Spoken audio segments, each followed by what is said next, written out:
바울은 하나님 앞에 부름받은 이후에 그 복음의 일꾼, 하나님의 일꾼으로서 그 받은 사명을 일생을 통해서 열정을 다해서 전한 것 같습니다. 그래서 이렇게 잡았습니다. 특별히 이 15장 14절에서 15절은 이제 바울이 이제 믿음의 성도들이 삶에서 어떻게 살아야 될 것을 마무리하는 이런 말씀이에요. 그리고 16장에 이제 기도로 이제 전 성도의 인사 편지로 마무리하는데 바울이 14절에는 이렇게 말합니다. 내가 내 형제들아 너희가 스스로 선함이 가득하고 모든 지식이 차서 능히 서로 권한 자임을 나도 확신하노라. 지금까지 많은 이렇게 바울이 로마 교회들 그러니까 그리스도 앞에 돌아온 유대인과 헬라인 이 교인들에게 엄중한 권면도 하지만 또 모든 그들이 갖고 있는 지식 또 많은 선행을 행한 것 이것에 대해서 굉장히 너희들이 잘했다 하고 칭찬하는 그런 신뢰 그러니까 그들에게 신뢰의 표현을 깊게 하는 말씀입니다. 그 이후로 바울은 그들 안에서 틀림없이 하나님의 성령의 역사가 일어날 것을 확신하고 있는 그런 나도 확신하노라 하는 것은 너희들이 하는 그 속에 하나님의 성령의 역사가 있을 것이라는 그 확신이죠. 그래서 바울이 이 로마 교회에 이걸 쓴 것은 이유는 그들의 분쟁 때문에 그러니까 유대파 그러니까 유대인에서 돌아온 그리스도인 이방인에서 돌아온 그리스도인 이 두 분쟁하는 가운데서 그 분쟁을 막기 위해서 이 로마서를 기록했습니다. 그렇지만 그들이 예수를 몰라서 그 분쟁이 온 것이 아니라 그들이 알지만 다시 한번 너희들의 믿음을 너희가 믿게 된 그 복음을 다시 한번 생각해 보기를 봐라. 이 복음을 어떻게 듣고 그 복음이 너희를 어떻게 구원했고 이 복음으로 하나님이 어떤 일을 하실 것인지 거기에 대해서 되짚어주고 또 거기에서 더 굳건하게 서기 위해서 로마서를 쓴 거죠. 그렇게 위해서 이제 권면합니다. 그래서 에베소 교회가 그러니까 어디지? 계시록에 보면 에베소 교회 4대 교회가 나오잖아요. 에베소 교회도 하나님이 말씀에 이렇게 질책을 하는데 너희가 어디서 떠났는지 또 너희가 그것을 확인하고 회개하고 돌아오라. 복음을 받았는데 복음에서 떠나서 다시 옛 종교로 돌아온 그들에게 질책을 하면서 돌아오게 하고 또 4대 교회 역시도 어떻게 너희가 어떻게 받은 것이며 또 어떻게 그것을 들었는지 거기서 다시 너희들이 회개하고 돌아오라 하는 이런 말씀을 합니다. 우리는 복음을 들었지만 어느 순간에 이 복음과 점점 멀어져가는 종교성으로 들어가는 이 육체의 습성이 상당히 많은 것 같습니다. 그래서 바울이 로마 교회에 그렇게 권면하는 것처럼 이 시대 우리에게도 우리의 신앙은 복음을 몰라서가 아니라 지금 성도 우리가 또 복음을 잊어버리기 때문에 문제가 온다는 겁니다. 복음을 놓치고 복음을 잊어버리는 순간에 불신앙이 들어올 뿐만 아니라 우리 속에 교만과 세상 기준과 세상 중심으로 우리 육체는 나는 가려고 아는데도 자연적 그렇게 흘러 떠내려 갈 수밖에 없는 이런 인간의 죄성을 갖고 있는 것입니다. 왜? 태어남으로써 죄인으로 태어났기 때문에. 그래서 끊임없이 우리는 이 복음을 기초 삼는 게 아니라 신앙의 완전히 발판이 되고 신앙의 전부가 되고 우리 인생의 완전한 전 인생의 복음의 다스림을 받는 또 그런 삶을 살아야 된다는 거죠. 그렇지 않으면은 늘 이렇게 어려움이 그러니까 신앙에서 떨어질 수밖에 없다는 것입니다. 그래서 바울은 믿음을 이렇게 14절에서 권면합니다. 굉장히 잘했다. 칭찬도 하지만 또 하나는 그들에게 성령의 역사가 끊임없이 있을 것이다 하는 거죠. 그래서 이렇게 할 뿐만 아니라 15절에서 16절에 보면은 바울은 자기가 받은 이 직분이 어떤 직분인 것을 얘기를 해요. 내가 제사장의 직분을 받았다. 하나님이 바울을 다메섹 석성에서 불렀잖아요. 다메섹에서 이방인 이 예수가 그리스도라고 믿는 자들을 핍박하고 그들을 잡으러 가다 다메섹에서 누굴 만나? 예수님을 만났어요. 그 만난 이후부터 이 직접 예수님의 음성을 듣는, 예수를 통해서 음성을 듣고 이방인의 그릇으로 택했다는 이 사명을 받은 거죠. 바울은 여기서 15절에 보면은 자기가 받은 직분이 어떤 직분이냐, 16절이죠. 하나님께서 주신 이 복음의 직분이 이방인을 살리기 위한 직분으로, 제사장 직분으로 받았다고 얘기합니다. 바울 자신이 난 제사장의 직분을 받았다 하고 묘사를 하는 거죠. 그래서 그렇지만 이 바울은 자기가 받은 이 직분에 대해서 조금도 교만하거나 자기가 했다고 하는 것을 이 서신서를 통해서도 드러내지 않아요. 오직 그리스도만 나타내는 사역으로 나타나는 게 바울의 서신서입니다. 바울은 그리스도께서 이방인들을 순종하게 하기 위해서 나를 통하여 역사하신 것 외에 내가 감히 말하지 아니하노라 하고 고백합니다. 오직 자기가 하나님 앞에 쓰임받는 도구로만 쓰임받았다는 거죠. 그것은 성령의 능력으로만 내가 한 것이 아니라 내 안에 자기 속에 있는 성령의 능력이 일을 하셨다는 것을 증언하는 것입니다. 이 사역은 말과 행위뿐 아니라 표적과 기사와 즉 성령의 능력으로 말미암아 이루어졌다는 것을 바울은 간절히 여기서 얘기를 하고 있습니다. 모든 사역이 하나님께서 주신 은사와 사역이 있는데 이 사역자들이 이 자기가 한 이 사역이 업적으로 남거나 자랑으로 되는 순간에 복음의 능력, 그러니까 능력이 소멸된다고 신학자들은 말합니다. 그래서 우리의 모든 사역은 그리스도께서 나를 도구로 사용하셨다는 것을 정말로 끊임없이 고백하는 거. 난 사역을 아무것도 안 했는데요. 우리 모두는 지금 사역을 하고 있다고 성경은 말하고 있습니다. 왜? 내가 믿음의 사람으로 하나님께서 택하셨고 모든 것이 하나님의 은혜로 산다는 것을 고백하는 것이 그것이 그리스도를 나타내는 사역이라는 것입니다. 그래서 제사장적 사역과 이 사명에 대해서 말하는 바울처럼 우리 역시도 그렇게 부름을 받았는데 베드로전서 2장 9절에 보면은 그러나 너희는 택하신 족속이요 또 왕같은 제사장들이요 거룩한 나라요 그의 소유된 백성이니 이는 너희를 어두운 데서 불러내어 그의 귀한 빛에 들어가게 하신 이 아름다운 덕을 선포하려 하심이라 하십니다. 우리는 하나님께서 제사장은요 하나님과 세상 사이에 다리 역할을 하는 거예요. 하나님의 말씀을 하나님의 뜻을 하나님의 그 복음을 세상에 전하는 이 역할을 하는 게 제사장인데 우리가 왕같은 제사장으로 부름받았다는 것이죠. 그 이유는 왜 부름받았냐? 하나님의 덕 예수 그리스도를 선포하기 위해서 우리를 부름받았다는 거죠. 제사장의 직분은 그냥 우리의 명예가 아니라 하나님의 덕을 그리스도의 복음을 전하려고 아름다운 덕을 선포하려고 우리에게 제사장 직분을 줬다고 말씀합니다. 또한 구약의 제사장은요 짐승을 잡아서 제단에 드리는 이 역할을 했어요. 그런데 복음의 제사장은 어떤 거냐? 짐승을 잡는 게 아니라 자기 자신을 다 드리는 거고 또 이방인을 하나님 앞에 제물로 드렸다는 바울의 고백처럼 전도한 영혼을 하나님께 살아있는 제물로 드리는 것입니다. 그래서 로마서 12장의 말씀대로 그러므로 형제들아 내가 하나님의 모든 자비하심으로 너희에게 권하노니 너희 몸을 하나님께 기뻐하시고 거룩한 산제물로 드려라. 이것이 우리가 드릴 영적 예배이니라. 그러니까 어떻게 드냐? 우리 삶 자체를 하나님께 드리는 거예요.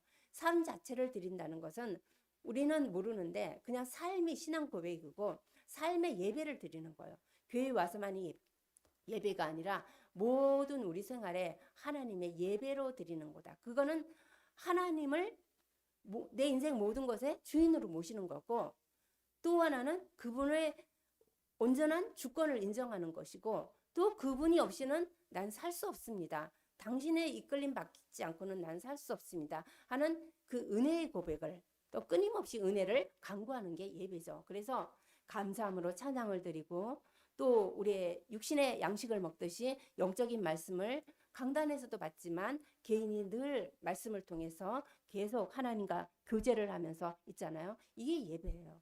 그 삶 살아있는 자가 살아계신 하나님께 드리는 게 산 예배라고 합니다. 그 예배는 우리의 삶 속에서 가정에든지 혼자 있을 때든지 모든 만남 속에서 이루어지는 게 산 예배라는 거죠. 그래서 제사장적 사명 자체는 나 자신의 삶을 하나님께 온전히 드리는 거예요. 구약의 제사를 짐승을 잡아 드렸지만 지금은 나 자체를, 왜냐면은 십자가에서 우리 자체를 하나님이 살리셨기 때문이죠. 그래서 빌립보서에도 말씀이 만일 너희 믿음이 제물과 섬김 위에 내가 나의 전제로 드릴지니 나는 기뻐하고 또 너희와 함께 기뻐하노라. 이게 바울의 고백이에요. 자신 자체를 전제로 드린다는 거, 제물 앞에. 그래서 바울은 끊임없이 성도들에게 권면하는 것이 믿음과 섬김, 이것을 하나님께 드리는 그 제물이다. 믿음을 드리는 거. 이걸 드리는 게 마음을 드리는 거, 우리의 중심을 드리는 거, 이것이 하나님께 드리는 제물이라고 말합니다. 또한 제사장은 이와 같이 타인의 영적인 성장도 돕는 것, 그게 제사장적 헌신이에요. 믿음이 연약한 자를 도와주고 잡아주고 붙들어주고 또 뭐랄까 낙심자를 이끌어주고 이렇게 하는 것이 앞서서 제사장이 하는 직분이라고 합니다. 직분의 제사장 직분 또 하나, 예수 그리스도가 대제사장이 되셔서 하나님과 우리 사이의 중보자의 역할을 했듯이 우리 역시도 중보자의 역할을 하는 거예요. 합평케 하는 직분을 주셨다고 고린도후서에 말씀하시죠. 그래서 제사장은 이렇게 관계, 깨어진 관계, 원수된 관계, 이 관계를 화목하게 하는 사역을 하는 것을 감당하게 한다. 예, 교회 내에서도 두 A와 B가 뭔가 삐끄덕거려. 그러면 거기서 제사장 직분을 누가 하냐? 그와 간의 성도가 하는 거예요. 이 말로 이간하는 게 아니라 믿음을 전달해 주면서 같이 뭐 하나 되게 하는 게 다리 역할을 하는, 그 브리지 역할을 하는 거죠. 그래서 모든 것이 하나님께로 났고 그가 그리스도로 말미암아 우리의 일을 자기와 화목하게 하신 것처럼 우리 또한 화목하게 하는 직분을 주신 거예요. 그러니까 제사장 직분 속에는 화목하게 하는 직분이 들어있는 거죠. 그래서 구약의 배경에도 똑같이 지금의 베드로전서 뭐 바울만 하는 것이 아니라 이미 이 제사장적 사명은 아브라함 때부터 계획된 하나님의 오래된 사명이라는 거죠. 그때부터 뭐요? 출애굽기 19장 6절에도 말씀하셔요. 내가 내게 대하여 제사장 나라가 되고, 하나님은 우리에게 아브라함에게 한 게 제사장 나라가 되고, 또 뭐요? 거룩한 백성이 되리라. 너는 이 말을 이스라엘 자손에게 전할지니라 라고 말합니다. 이스라엘이라는 것은 하나님 앞에 쓰는 자예요. 하나님 앞에 서야만 되는 백성이 이스라엘이에요. 그런데 구약에는 이스라엘 백성을 택했지만 지금 그리스도 예수를 통해서 우린 영적 이스라엘이 된 거예요. 하나님 앞에 쓰지 않으면 살 수 없는 존재가 이스라엘이에요. 그 뜻이 우리 역시도 하나님 앞에 쓰지 않으면 살 수 없는 영적인 이스라엘로 하나님이 삼으셨답니다. 왜? 만민을 향해서 축복을 전하기 위해서. 그것이 제사장적 축복이라고 합니다. 그래서 이스라엘이 열방을 하나님께로 인도하는 제사장 나라로 부름받았듯이 오늘 교회와 또 우리는 열방을 향한 제사장의 사명을 받은 거예요. 그래서 우리는 반드시 전해야 되는 거예요. 구약의 민수기나 신명기에도 때를 어떤지 못 어떤지 전하라 그래요. 디모데후서에도 똑같이 그 말씀하세요. 에레미야나 이사야 보면은 듣는 자가 없지만 계속 전하라고 합니다. 근데 전할 때 뭐가 오냐? 핍박과 환난이 오는 거예요. 그런데도 전하라는 거예요. 요즘도 우리가 전도를 하면 요즘 전도가 안 돼요. 나가서 아무도 안 들어요. 근데 지금뿐만 아니라 성경을 보니까 구약에도 안 들었더라고요. 에레미야 때도 안 들었더라고요. 지금도 안 듣더라고요. 그러니까 똑같아요. 근데 하나님이 감춰준 7천이 있고 하나님이 택한 백성이 있다는 거예요. 들을 자가 있는 거예요. 저도 제 신앙을 보면은 누군가가 간절히 전해서 듣는 것도 있었지만 그냥 하나님이 이끄시는, 들을 내가 아닌데 하나님은 이끄셨다는 거죠. 그래서 하나님의 방법으로 하나님이 하시기 때문에 어쨌든 우리는 전하는 거죠. 이 노방전도라는 게 예전에는 막 이렇게 우리가 같이 교회가 나가서 전했잖아요. 지금은 진짜 노방전도가 너무 어렵다는 것을 피부로 와닿아요.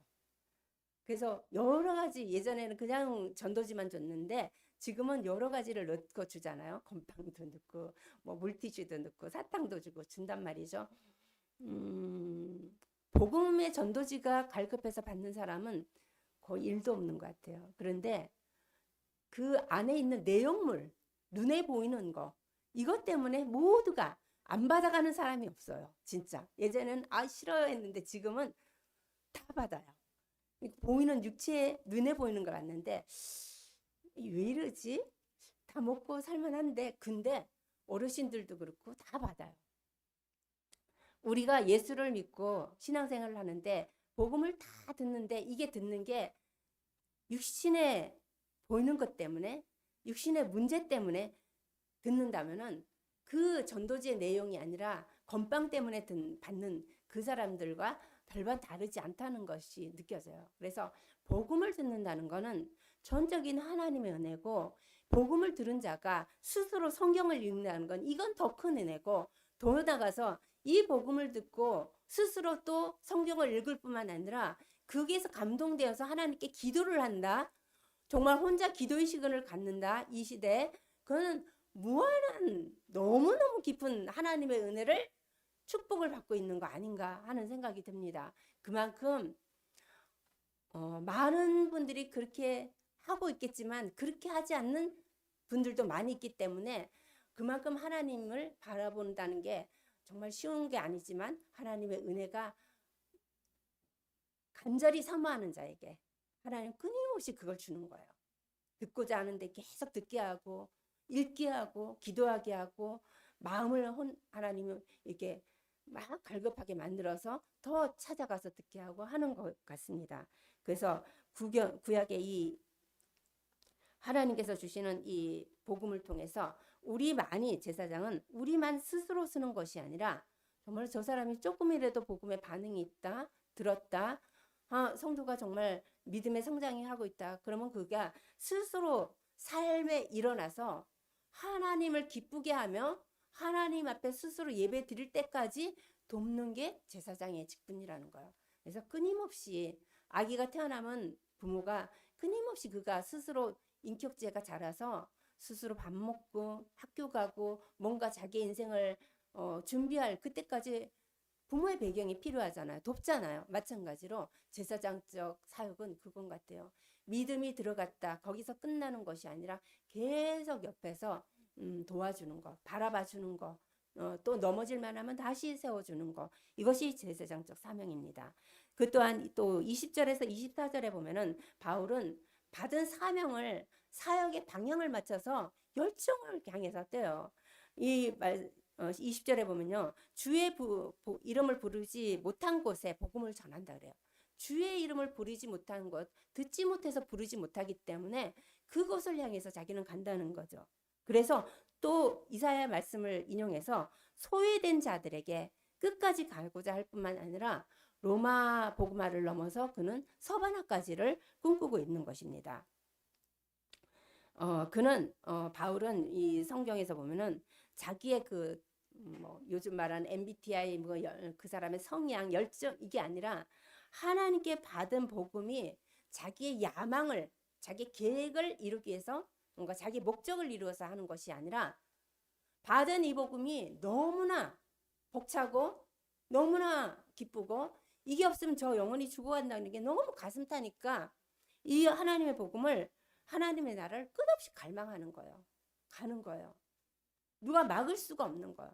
이만큼 가는 거죠. 그래서 우리는 뭘 낯설거나 또 그러면은 막 거리를 두잖아요. 그런데 바울은 그렇지 않았다는 거예요. 그래서 바울이 복음의 일꾼이 되어서 하나님의 일꾼으로 부름받고 받은 사명을 갖고 얼마나 열정을 그 인생을 들여서 하나님의 사역을 했는지 이거는 그냥 기록한 것이 아니라 복음을 받은 우리에게 계속 심령에 도전을 주고 또 하나님이 주시는 언약의 말씀으로 들려주는 게 당연하지 않을까. 그게 없다면은 우리는 선교를 간 거나 전도 현장을 가는 게 아니라 가정에 믿지 않는 자녀들과 또한 또 내 형제들이나 가족들을 볼 때 이 애통함이 끊임없이 나오는 게 이 제사장적 사역이에요. 이거는 바울의 열정만이 아니라 하나님이 심어준 거라는 있다라는 거죠. 그래서 생명에 대해서. 그래서 이것이 없다는 것은 힘이 빠지는 것이고, 또한 뭐요? 신앙이 정체되는 것이라고 말합니다. 그래서 우리는 정체되는 신앙이 되지 않도록 끊임없이 우리의 신앙을 계속 영혼을 마음에 담고, 지금 네팔에 그 어린 선교사들이 가서 지금 사역을 하고 있잖아요. 엄청 덥고 오가는 여정이 너무 힘들어요. 그렇지만 그들이 받은 이 은혜가 너무 커서 자기의 인생을 담고 시간을 담고 그냥 뛰고 있는 것처럼 가는 거죠. 그래서 그랬듯이 낯선 곳에 가서 살고 먹는다는 게 정말 하나님의 은혜가 아니면 너무 어려운 것 같습니다. 제가 예전에 러시아 사역을 혼자서 한 달간 간 적이 있었거든요. 근데 혼자 떠나는데 느낌이 뭔지 아세요? 야, 이게 진짜 죽으러 가는 거구나 하는 느낌이, 진짜 공항에 혼자 딱 떨어져서 비행기를 타는데 러시아어 하나도 모르는데 그냥 가는데, 아, 진짜 그때 저 혼자서 막막했는데, 어떻게 그 한 달을 그렇게 갔는지, 기차를 타고 비행기를 타고 갔는데, 가서 잠자는데 어떤 집은 문이 없고 어떤 집은 막 개가 이렇게 큰 개를 기르는데 깜짝깜짝 놀랄 일이 너무 많은데, 그때 하나님이 저에게 정말 너무 큰 은혜로, 지금 생각하면은 제정신이 아니었던 거죠.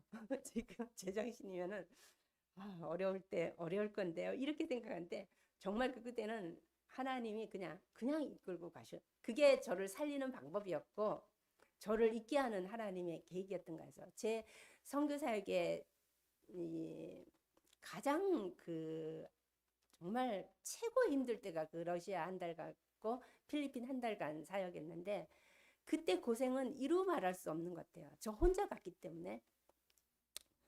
그렇지만 지금 돌아보면은 그때가 가장 기도도 많이 되었고, 또 가장 제 선교의 꽃이라고 할까? 너무 하나님이 주신 은혜가 컸다는 거. 만남과 함께 하나님 저 입술을 통해서 복음을 증거하게 하신 거, 정말 제사장적 사역에 거기에 하나님이 내 인생에 이런 걸 하나님이 허락하셨구나. 이건 진짜 하나님의 은혜였구나. 나에게 이런 시간을 주시다니 너무 감사한 것을 제가 보니까 느껴져요. 그래서 바울 역시도 서바나라는 이 시대는 지구가 네모났다고 생각하잖아요. 그래서 서바나가 지구의 끝이라고 생각해요. 지금 말하면 중남미죠. 그런데 그 스페인을 향해서 가는 게 이 바울의 소망이었던 거예요. 얼마나 이 열정이 타면, 가기 전에 이는 40대 가만매를 몇 번이나 맞고, 정말 죽음과 함께, 정말 먹지 못함과 함께, 그냥 핍박과 함께 이것이 수없이 왔고, 감옥에도 수없이 들어갔는데도 그 서바나를 가려고 그 소망을 갖고 있는 거죠. 그것은 정말 바울의 그 개인적인 야망이 아니라, 내 정말 세계 정복해야지, 세계 여행해봐야지, 이게 아니라 하나님의 끝없는 하나님의 복음의 갈망이었던 것입니다. 이것이 하나님 주신 은혜가 아닌가 싶습니다. 그러면서 또 바울은 25절에서 29절에 보면 성도의 교제와 실제적인 섬김에 대해서도 말씀하고 있습니다. 이것을 예루살렘을 향해서 보내는 연보에 대한 의미를 갖고 하는데, 예루살렘 그때가 성도들이 가난해서 도와야 될 형편이었던가 봐요. 그래서 바울은 자기가 서바나에 가기 전에 예루살렘의 가난한 성도들을 돕기 위해서 얼마를 마게도냐와 아가야 사람들에게서 이 정성껏 모은 연보를 거기에 전달하고자 하는 그런 마음을 갖고 전달하게 갑니다. 그런데 여기에다가 이 사람들에게 말합니다. 너희들이 영적인 빚을 졌기 때문에 육신적인 섬김이 필요하다라고 말합니다. 그건 뭐냐? 이방인들이 유대인들로부터 영적인 이 그리스도의 신령한 복을 나눠 받았다는 거죠. 그래서 이렇게 받았기 때문에 너희들이 있는 육신의 것으로 지금 예루살렘의 가난 때문에 고통받는 형제를 도와야 된다. 영적으로 받았으면 너희가 부유한 육이 있기 때문에 도와야 된다. 이 말을 하는 것입니다. 그래서 바울은 로마에 갈 때, 로마에서 서바나로 가기 전에 이것을 말합니다. 육신으로 도와야 된다. 그래서 이 바울이 말하는 것은 이 영적인 빚진 자의 마음을 가져라는 거예요. 우리 모두는 바울이 말하는 이 로마 교회만이 아니라 우리 모두는 영적인 빚진 자라는 이 생각 속에 갖고 있어야 돼요. 그것은 뭐냐면 단순하게 내가 부채를 갖고 있다 이 말이 아니라 복음을 값없이 받았기 때문에 값없이 받은 은혜에 대한 거룩한 책임이에요. 우리가 그리스도를 받았을 때 피값으로 구원을 받았는데 그냥 예수님이 내게 그냥 꿈으로나 앞에 탁 나타나서 내가 널 구원했으니까 너 나 믿고 이 복음 전해야 돼. 이게 아니잖아요. 누군가 나를 기도해줘서 알지 못하는 자가 기도해줘서 어느 날 내 마음을 하나님 열어주셔서 그 복음을 듣게 하고 또 복음을 듣고 교회 와서 예배를 드리면서 이렇게 또 풍성한 은혜를 나누면서 믿음의 성장이 여기까지 왔단 말이죠. 이거는 영적인 빚을 진 거예요. 우리가 내가 하고 싶어서 나 돈이 없으니까 나 좀 생명을 구해줘 이게 아니라 누군가의 기도를 통해서 이렇게 됐다는 거죠. 그래서 빚진 자의 마음을 은혜의 빚을 진 자의 마음을 갖고 이게 거룩한 부담으로 책임감으로 가지라는 거죠. 그래서 이 은혜를 누군가에게 또 우리는 전해야 된다. 전이시켜야 된다는 거죠. 그래서 유대인으로부터 흘러오는 이 신령한 그리스도의 복음이 이방인이 누리게 된 것처럼 또 우리가 이것을 마땅히 다른 자에게 나눠야 되는 이런 영적인 빚을 우리는 다 갖고 있다는 거예요. 어느 누구도 빚이 없는 자가 없다는 거죠. 그래서 이것은 의무가 아니라 자발적인 거예요. 자발적으로 지나가는 영혼을 보면은 너무 힘들어하고 있는 건데 마음속으로도 저 영혼이 하나님 믿으면 좋겠다. 지난번에 우리 집사님이 찬양 인도하다가 TV를 보다 너무 힘든 영혼을 보면서 저 영혼이 하나님을 믿으면 좋겠다 하는 마음, 그게 거룩한 부담으로 영적인 빚진 자의 마음이 그렇게 나온다는 거죠. 그래서 이렇게 우리는 자발적으로 이 빚을 억지로 갚으라는 것이 아니라 당연히 하나님의 사랑을 받은 게 얼마나 크고 또 그 사랑이 또 이웃에 또 흘러나가는 거, 그게 당연히 있어야 된다는 거예요. 이 보혈은. 그래서 이렇게 흘러나갈 때 누가 시키지 않고 자발적으로 했기 때문에 뭐가 나오냐면은 교만이 없어지는 거예요. 우리는 인간은 뭘 잘한단 말이죠. 잘하면 옆에서 막 칭찬을 해요. 야, 너무 잘한다. 너무. 그럼 뭐가 생기냐면은 진짜 자기가 잘하는 줄 알고 교만이 생겨요. 그런데 이 자발적인 이 은혜의 나눔은요, 나를 자꾸 낮추게 하고 겸손하게 만든다는 거죠. 그래서 빚진 자의 마음은 다른 사람을 도울 때 결코 뭐요? 내가 저 사람을 도왔어. 저 사람 나 때문에 구원받았어. 저 사람 저거 진짜 죽을 것 같은데 이거 듣고 저 사람 이렇게 바뀌었어.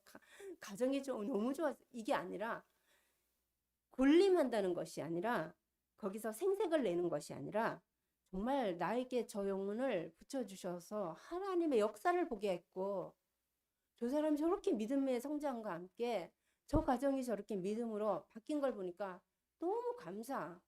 그게 나를 사용해 줬다는 게 너무 감사하다. 이것이 자발적인 은혜가 전달되는 거고 또 뭐요? 이거는 교만이 아니라는 거죠. 그래서 사람은 칭찬받는 것이 아니라 정말 이 하나님의 은혜로 점점 낮아지고 겸손할 때 어느덧 하나님 너를 높이시리라 하신 것처럼. 그래서 우리의 빚은 세상에도 있지만 정말 성경에는 이런다. 우리가 성도가 져야 될 빚은 사랑의 빚밖에 없다고 얘기합니다. 로마서 13장 8절에요. 성도가 평생 짊어져야 될 기쁘게 갚아야 될 것은 유일한 부채는 그리스도의 사랑이래요.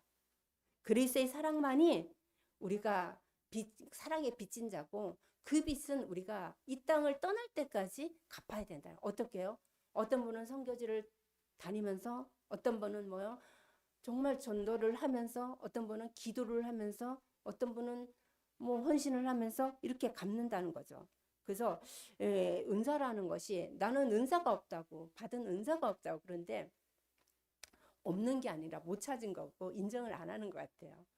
모든 자에게는 하나님은 전능하셔서 각자에게 다 은사를 주셨어요. 그 은사대로 그냥 믿음에 순종하고 따르면 되는 것 같습니다. 요즘 보면은 식당에서 이 봉사하는 은사가 얼마나 큰 은사인지 모르겠어요. 모두를 맛있게 이렇게 육신의 양식을 채운다는 은사 있잖아요. 이게 진짜 큰 은사다. 기쁨으로 한다는 은사. 또 교회라는 게 이게 단체에서 이 경제를 관리하는 은사 있잖아요. 이거 보통이 아니에요. 왜냐면 이걸 하다가 사람들은 안 하려고 그래요. 장로님이고 집사님이고 권사님들고 대부분 교회 재정을 안 맡으려고 그래요. 시험 든다고 돈이기 때문에. 근데 이걸 또 잘 감당해서 한다? 은사라는 거죠. 왜? 하나님이 할 수 있는 힘을 하나님이 주시는 거라는 거죠. 정말 그런 거 보면은 하나님이 작지만 교회에 참 다양한 은사를 다 제자리에서 할 수 있도록 하나님 허락하신 게 참 감사하다 하는 생각이 많이 듭니다. 우리에게는 그리스도의 사랑을 어떻게 하나님이 주신 은혜대로 하나님이 감동하시고 정말로 주시는 그 은혜가 마음에 우러나서 움직이는 그 은사. 그래서 우리는 누군가를 도와야지가 아니라 하나님께 받은 빚을 갚는 마음이 우리를 겸손하게 할 뿐만 아니라 섬김으로 바뀐다고 말하는 거예요.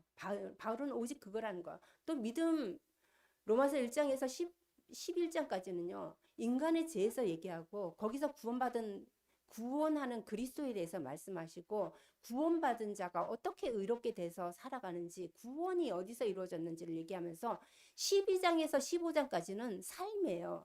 너희가 그렇게 구원을 받았다면은 이제는 뭐요? 삶 속에서 그 청지기의 역할을 감당하라는 거죠. 그래서 늘 말씀하시듯이 우리의 모든 소유는 우리 것이 아니라고 우리 거라고 주장할 수가 없다고 바울은 말하는 거죠. 그래서 예루살렘 성도를 도왔던 마음처럼 모든 영적인 것, 육신적 것, 모든 것들을 함께 나누는 게 이게 그리스도의 은사, 하나님 주시는 빚진 자의 마음이고 또 청지기의 삶이라고 말씀하십니다. 그럴 뿐만 아니라 우리를 통해서 끊임없이 복음이 우리 안에 있는 복음이 흘러나가는 통로가 돼야 된다는 거죠. 이 복된 소식이 찬양에서 이 기쁜 소식을 전하라고 하는 게 이게 흘러나가지 않고 물이 고여 있으면 썩고 세상의 복, 돈은 자기가 갖추고 있잖아요. 그런데 그리스도의 복은요. 이게 흘러나가는 거예요. 모든 사람이. 어떻게 흘러나가요? 물질로도 흘러나가고 선교와 전도를 통해서 흘러나가고 또 섬김으로도 흘러나가고 가장 큰 것은 가만히 보면은 기도인 것 같습니다. 정말 누군가가 우리를 위해서 끊임없이 기도한다는 거. 교회를 기도하고 성도를 기도하고 나를 기도하고 정말 많은 자들이 기도해주고 있는데 다만 나만 모를 뿐이라는 거죠. 그래서 이렇게 복음을 모르는 사람들을 볼 때마다 이렇게 은혜로 우리에게 있는 선물을 전달하는 거. 마음으로 벌써 품은 것은 하나님이 알기 때문에 하나님이 그거를 또 다른 누구를 통해서 그가 복음을 듣게 한다는 것을 저는 그렇게 생각해요. 내가 못 가도 기도하면은 하나님이 틀림없이 그 영혼에게 사람을 보내줄 거다. 그 확신을 있기 때문에 믿음으로 그냥 먼 거리가 있지만 기도를 하는 거죠.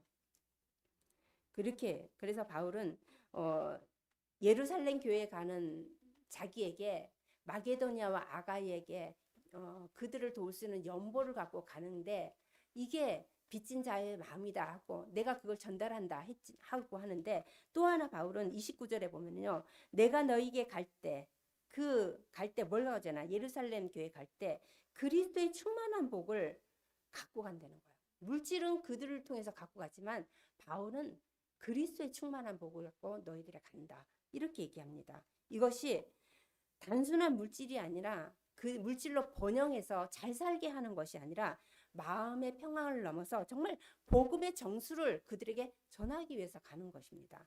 바울이 가지고 간다는 이 복음의 그러니까 그리스도의 충만한 복은 어떤 복이냐? 존재적인 복이에요. 그 존재적인 복은 뭐냐? 그리스도와 신비적인 연합이 이루어진 복이에요. 그러니까 이 존재가 죄인인 우리가 그 포도나무에 가지에 접붙임 받은 것처럼 있을 수 없는 일이 일어난 거예요.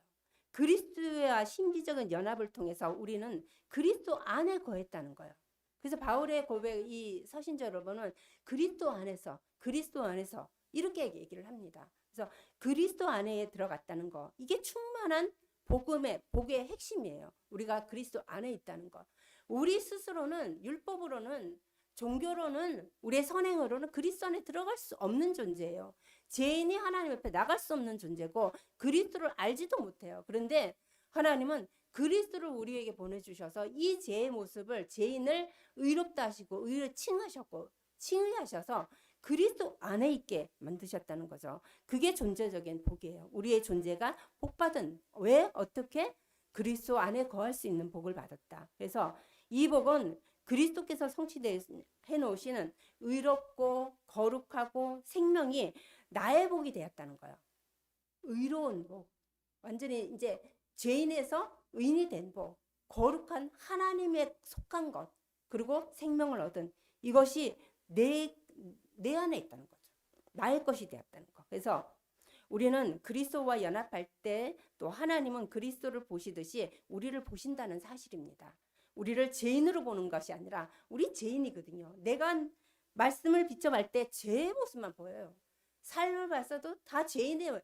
어떻게 그렇게 많은 실수를 많이 하고 또 했던 걸 반복하고 너무 어리석고 무지하고 죄인인 모습이 너무 많아요. 제가 지갑을 어디다든지 아직까지 찾지를 못하고 있답니다. 이틀 동안. 이런 모습을 보면서 너무 허술해요. 이 모습을 어떻게 사냐. 하나님이 진짜 이런 자를 나를 의롭게 거룩하게 구별되게 본다는 게 정말 이건 하나님만이 그렇게 보실 수 있는 거죠. 우리가 그리스도 안에서 연합할 때 정말 하나님이 나를 죄인으로 안 보고 의인으로 보시고 또 뭐요? 우리를 거룩하고 구별된 하나님 형상 가진 자로 보고 계신다는 거. 이것이 우리가 받은 복이라는 것입니다. 이걸 갖고 간다는 거예요. 그 믿지 않는 자들에게.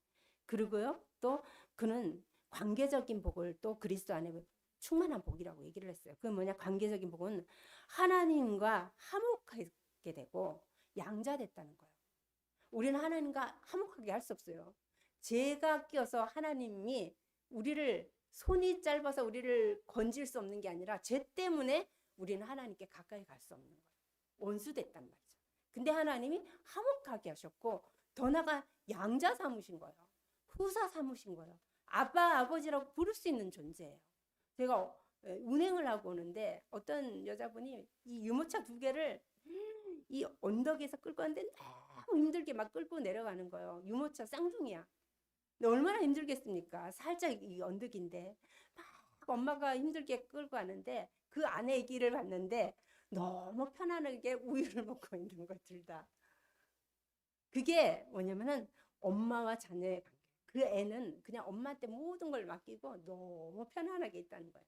성도는 이 하나님과 화목하게 된 성도, 양자로 하나님 택하신 이 성도는 축복이 뭔지 아십니까? 성도가 누리는 가장 최고의 축복은요, 하나님께 언제든지 담대히 나갈 수 있다는 거예요. 내가 죄를 졌어. 정말 죽을 죄를 졌는데도 담대하게 하나님께 나갈 수 있는 거야. 아버지 하면서 하나님 나 죄 졌습니다 하고 나갈 수 있는 게 이게 관계적인 복이라는 거죠. 그래서 이 정죄함이 사라지고 하나님의 자녀에게도 하나님의 돌보심을 받고 하나님 사랑의 상태 속에서 복음으로 다시 회복하고 하나님 우리를 회개하고 돌아오시게 만든다는 거죠. 방종하라는 것이 아니라 이런 복을 하나님께서 허락하셨다는 거예요. 우리가 기억할 것은 그거예요. 나는 내 모습을 봤을 때 죄인이지만 하나님과 관계자인 이 복이 얼마나 큰 것인지. 그리고 또요, 우리에게 성령이 함께 계시고 성령이 이끄시고 성령이 역사한다는 이 복이 우리를 그냥 내버려 두지 않고 내가 가면은 예수님이 내가 가면 너희가 더 유익하다. 왜? 보혜사 성령 하나님이 함께 하시기 때문에 보내주셔서 이제는요 눈으로 보는 예수님이 눈으로 봤을 때만 안전했지만 이제 모든 사람들에게 함께 임하는 성령 그 복을 받았다는 거죠. 그래서 성령의 능력과 은사가 나타나는 복 모든 자들에게 하나님 그 복을 믿는 자들에게 이 충만한 복을 가지고 간다는 거죠. 바울은. 그래서 그들에게 그러면서 그 믿는 자에게 성령의 역사가 실제적으로 나타날 것을 바울은 확신하고 있는 거예요. 정말 예수 그리스도를 믿고 구원받은 하나님 백성들이 생명을 가졌다. 틀림없이 하나님은 성령을 그 속에서 역사하고 계셔요. 좀 늦을 수도 있고 더딜 수 있고 넘어질 수 있고 좌절할 수 있지만 하나님은요. 하나님은 가만히 두지질 않아요. 하나님은 하나님의 자녀를 끝까지 붙들으시고 하나님이 세워나가시고 하나님 방법으로 하셔요. 내 방법 같으면은 채찍을 내고 어떻게 할까? 하나님은 그게 아니라 하나님이 너무 잘하시기 때문에 각자를 너무 잘하시기 때문에 하나님의 방법으로 어떤 사람은 말씀을 주셔서 어떤 사람은 질병으로 어떤 사람은 가난으로 어떤 사람이 그로 모든 근데 그게 아픈 것 같은데 은혜기 때문에 너 다 감당할 수 있도록 능히 감당할 수 있고 그걸 받아들일 수 있도록 하나님이 은혜를 주신다는 것입니다. 그런 복을 받았다는 거죠. 마지막으로 종말론적인 복입니다. 이거는 모든 성도가 흔들리지 않고 소망과 영광을 하늘에 두고 사는 거예요. 이 땅에 살지만 우리의 소망이 어디냐? 하늘에 있다는 거. 우리의 소망이 어디야? 하나님의 영광 속에 있다는 것을 인정하는 거죠. 현재 여기에 머물고 있어요. 그렇지만 장차 올 영광의 미래의 영광을 맛보는 거예요. 말씀을 통해서 맛보는 거예요. 그리고 점점 믿음의 성장과 함께 하나님 앞에 가까이 가는 거죠. 그래서 소망의 하나님이 모든 기쁨과 평강을 믿음 안에서 너에게 충만하게 하사 성령의 능력으로 소망이 넘치게 하기를 원하노라 하고 15장 13절에 말씀하십니다. 이 생명을 그리스도의 복을 받은 자는 세상에 어떤 고난이 온다고 무너지지 않습니다. 무너지고 떠난다. 그거는 복음을 듣지 못하고 생명을 듣지 못한 상태죠. 정말 생명을 얻었고 복음을 들었다면 절대 그럴 수가 없다는 거죠. 정말 고난이 와도 인내할 수 있고 하나님에 대한 나라에 대한 확신이 더 깊어질 뿐만 아니라 생명조차도 내가 지금 곧 죽어. 너 언제 죽을 거야 하고 이렇게 시한부 인생을 살지만 하나님을 더 신뢰하고 하나님이 더 믿어지는 존재로 하나님은 바꿔가시는 게 그리스도 안에 충만한 복이라는 것입니다. 그래서 우리의 복은 그냥 나에게 형성된 것이 아니라 그리스도 자체가 복이에요. 그 그리스도가 우리 안에 들어왔다는 거예요. 우리에게 주셨다는 거예요. 그걸 믿어지는 게 복이랍니다. 그래서 이 땅에 살면서 그리스도를 믿는 거. 그래서 우리에게 성령을 주셔서 그리스도께로 우리를 성령은 우리 인도하시잖아요. 그래서 그리스도를 더 깊이, 더 넓게, 더 멀리 정말 알아가는 게 우리에게 참된 복인 것 같습니다. 그래서 마지막으로 또 바울은 이 성도들에게 기도에 대해서 이제 동력자가 되어 달라고 부탁을 합니다. 바울이 연약해서가 아니라 바울은 자기에게 많은 것들이 있지만 이 교회에게 너의 기도가 필요하다 하고 기도의 동력을 30절에서 33절에 보면 기도의 부탁을 합니다. 바울이 마지막으로 로마 성도들에게 나와 힘을 같이하여 나를 위하여 하나님께 빌어달라 라고 말합니다. 우리가 선교 지나갈 때 얘기하잖아요. 기도해 주세요. 여기 갑니다. 기도해 주세요. 이렇게 얘기하잖아요. 우리 전도할 때 기도해 주세요 하잖아요. 교회가 이렇습니다. 기도해 주세요. 그러니까 뭐야? 혼자 기도하는 것이 아니라 함께 연합해서 기도하면서 하나님의 역사와 하나님의 평강과 하나님의 일하심을 함께 봅시다 하는 것을 말하는 거예요. 그래서 기도는 혼자 할 수 있지만 그 혼자 하는 독백이 아니라 그냥 모두가 하나 되어서 공동체, 연합 공동체의 역할을 감당하는 거예요. 특별히 바울은 모든 기도를 모든 것에 어디에 초점을 맞췄냐? 하나님의 일을 하는데 제사장적 사명을 받고 그 사명을 감당하는데 부탁하는 거예요. 연보도 그것 때문에 부탁한 것이고 또 뭐 기도도 그렇게 해서 부탁한 거고 우리가 빚진 자라는 말씀도 이 말을 하는 것도 이 하나님의 나라가 이루어지는데 포커스를 두고 하는 것입니다. 그래서 우리의 모든 기준은 하나님의 나라예요. 우리가 구원을 받았다는 건 죄에서 빠져나왔고 하나님과 함께 있고 사단의 권세에서 완전히 해방됐다는 게 죄가 맞는데 그 죄를 넘어서 그런 자가 어디요? 그리스도 안에서 하나님의 나라가 이 마음속에 임했다는 거예요. 하나님의 나라가 임했다는 것은 이제는요 하나님의 통치를 받는다는 거예요. 구원받은 자가 그 다음 해야 되는 것은 전적으로 하나님의 통치를 받는 거예요. 죄는 뭐냐? 불신앙이 죄거든요. 그거는 하나님의 통치를 안 받는다는 거예요. 그게 죄예요. 그래서 구원받았다. 그리스도의 복음이 뭐냐? 하나님의 통치를 받으라는 거예요. 하나님의 통치를 받는 존재로 우리를 바꿨는데 그게 기도인 것 같습니다. 그래서 기도의 본질은 영적 전쟁이에요. 우리 자신도 난 해야지, 기도해야지, 말씀 봐야지 막 스케줄을 잡아도 안 될 때가 너무 많아요. 그 뭐냐? 나와의 싸움이에요. 요즘 또한 막 유튜브나 많은 영상들이 귀로만 듣고 그냥 보기만, 눈으로만 보지 읽을 힘이 없는 거예요. 가장 큰 영적 전쟁은 성경을 내 눈으로 읽을 수 없다는 거. 1시간, 2시간 읽을 수 없다는 거. 그건 나와의 싸움이라는 거죠. 그걸 넘어서 여기는 정말 영적 전쟁에 함께 힘써야 된다라고 말합니다. 그리고 또한 기도의 목적은요, 대적자가 있기 때문입니다. 복음을 전하고 선교를 가는데 하나님 나라가 이루어지는 데는 반드시 사단이 있어요. 방해자가 있어요.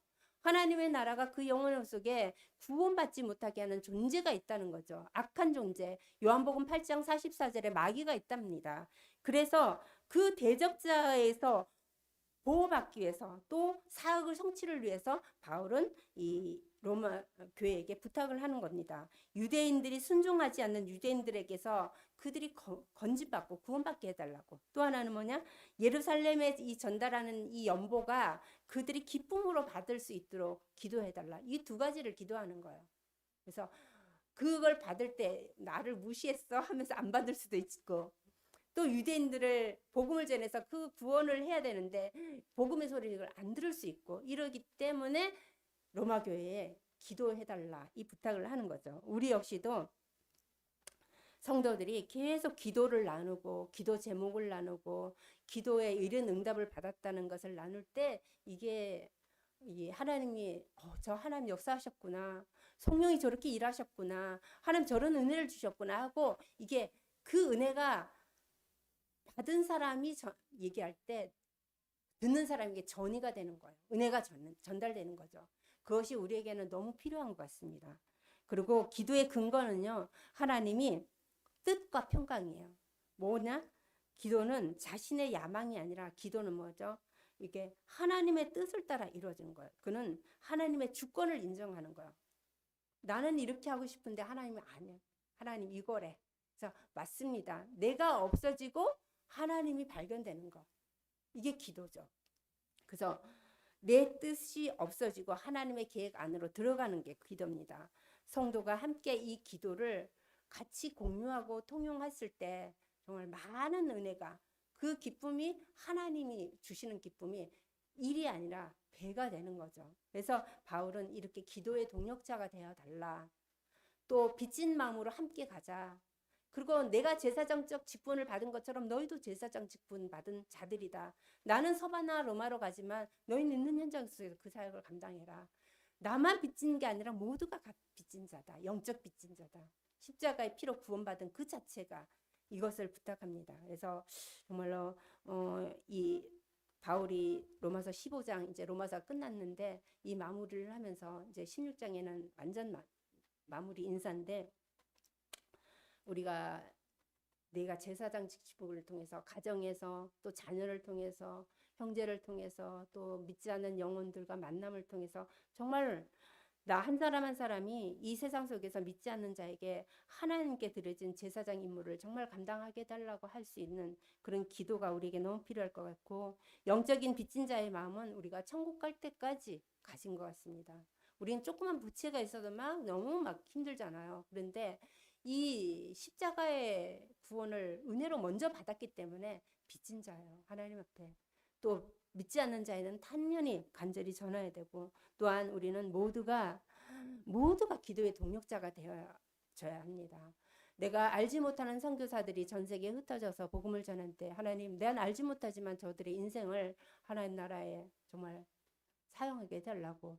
그 기도는 정말 하나님이 우리에게 꼭 필요한 기도인 것 같습니다. 이 나라가 기도를 해서 우리가 살 수 있는 것이고, 이 민족도 마찬가지고, 우리가 아는 어느 한 나라가 아니라 정말 전 세계가 하나님의 나라가 이루어지는 게 하나님의 뜻이고 목적이고, 우주적인 교회가 이루어지는 게 하나님의 뜻이기 때문에 세계의 복음화는 국한되어 있는 것이 아니라 모든 복음을 아는 자들이, 또 복음을 전하는 선교사들이 정말 성경에 있는 예수 그리스도의 복음을 진솔하게 전해서 하나님 나라가 정말 이루어질 수 있도록 해달라고 우리는 모든 자를 불신자를 위해서 기도하고 선교사를 위해서 기도하고 나라 민족을 위해서 전 세계를 위해서 기도하는 게 우리 모두의 제사장적 직분이 아닌가 싶습니다. 바울은 이를 위해서 하나님께 받은 사명을 정말 열정을 다해서 인생을 들여서 전했습니다. 근데 우리는 그렇게까지 이 바울처럼 살라는 것이 아니라 이게 토대가 되어서 우리의 믿음을 점점 세워나가는 그런 은혜가 우리 교회와 우리 개인에게도 있어서 하나님이 기쁨이 되는 그런 성도들이 될 수 있도록 예수님의 이름으로 권면드리겠습니다.